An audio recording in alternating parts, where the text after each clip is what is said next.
Le territoire français du Pacifique, la Nouvelle-Calédonie, participe aux dernières élections françaises. Emmanuel Djibaou, membre de la communauté indigène kanak de Nouvelle-Calédonie, devient le premier candidat pro-indépendance à remporter un siège au Parlement français en près de 40 ans. C'est un revers cuisant pour les loyalistes français du territoire. En vertu d'un arrangement avec la France, le territoire enverra 2 représentants au Parlement, Djibaou et le loyaliste français Nicolas Metzdorf. La Nouvelle-Calédonie, une petite île à l'est de l'Australie administrée par la France, abrite 270 000 habitants, dont 41% sont des Kanaks indigènes et 24% d'origine européenne. Ces derniers mois, des troubles ont secoué ce petit territoire insulaire. Des milliers de manifestants ont défilé dans les rues de Nouvelle-Calédonie ces derniers mois pour dénoncer un projet de loi parlementaire français qui permettrait aux résidents français de voter aux élections, sapant ainsi la voix du peuple indigène kanak. Alors que les résidents de longue date ont le droit de vote, la réforme prévoit d'ajouter les nouveaux arrivants ou les résidents temporaires, principalement français, au corps électoral. Pour de nombreux Kanaks, ce geste est perçu comme un retour au passé colonial de l'île, lorsque les colons français avaient le droit de vote alors que ce même droit était dénié aux autochtones.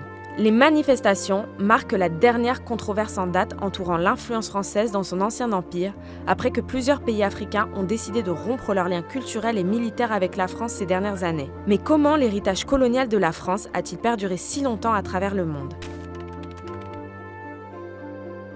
En plus de la Nouvelle-Calédonie, la France administre 12 territoires d'outre-mer à travers le Pacifique, l'Amérique du Sud et l'Afrique de l'Est et revendique même un territoire en Antarctique. L'administration des territoires diffère. Certains sont gérés comme la France métropolitaine, tandis que d'autres sont semi-autonomes. La Nouvelle-Calédonie est la seule région autonome, mais la France conserve le contrôle sur l'armée, l'immigration, la politique étrangère, l'économie et les élections de l'île. La Nouvelle-Calédonie est également le 3e producteur mondial de nickel, mais le pays présente des inégalités économiques marquées sur le plan ethnique, les quartiers défavorisés étant principalement habités par des Kanaks ou des Mélanésiens. Si la Nouvelle-Calédonie obtient son indépendance, la France perdrait l'accès gratuit au nickel et devrait l'acheter sur le marché.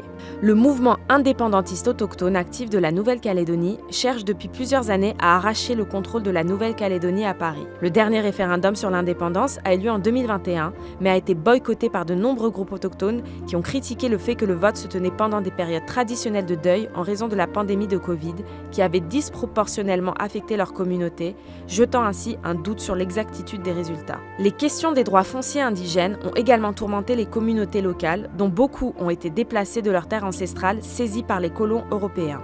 Mais la Nouvelle-Calédonie reste importante pour les aspirations géopolitiques de la France dans la région Indo-Pacifique, qui vise à équilibrer le pouvoir entre la Chine et les États-Unis, en particulier sur Taïwan et la mer de Chine méridionale, avec la France maintenant une base militaire et des armes nucléaires sur l'île. En dehors de celles directement administrées par la France, Paris conserve encore une influence dans ses anciennes colonies à travers le monde, en particulier en Afrique, où le français reste la langue officielle de 21 pays et le franc CFA une monnaie utilisée dans 14 États africains, liée à l'euro et au trésor français. Cela donne également à la France un traitement préférentiel dans les accords commerciaux et a facilité la possession par la France des ressources naturelles découvertes dans ses anciens territoires. L'influence forte que la France maintient dans la région est en partie due à la forme de domination coloniale qu'elle a pratiquée au sommet de son empire, à savoir une domination directe et hautement centralisée.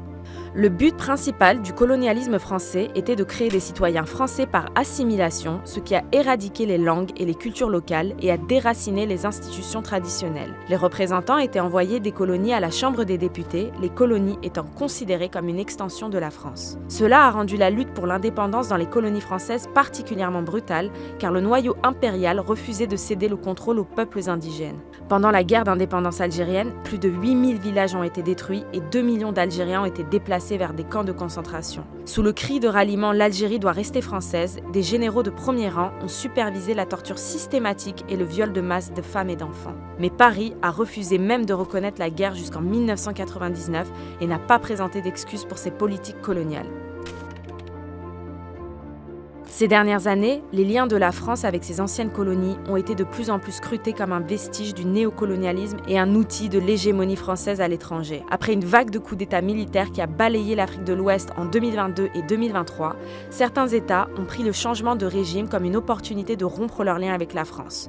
Le Burkina Faso et le Niger expulsant les troupes françaises stationnées sur leur territoire. En mars 2023, le Mali a sanctionné les médias d'État français et a depuis abandonné le français comme langue officialisant à sa place 13 autres langues autochtones. Il existe des aspirations similaires en Nouvelle-Calédonie avec des groupes pro-indépendance et plusieurs partis politiques plaidant pour la création d'une nouvelle nation que les partisans appellent Kanaki. Alors que les renforts français envoyés par Paris luttent pour réprimer les troubles en Nouvelle-Calédonie, l'influence mondiale de la France est-elle en train de diminuer ?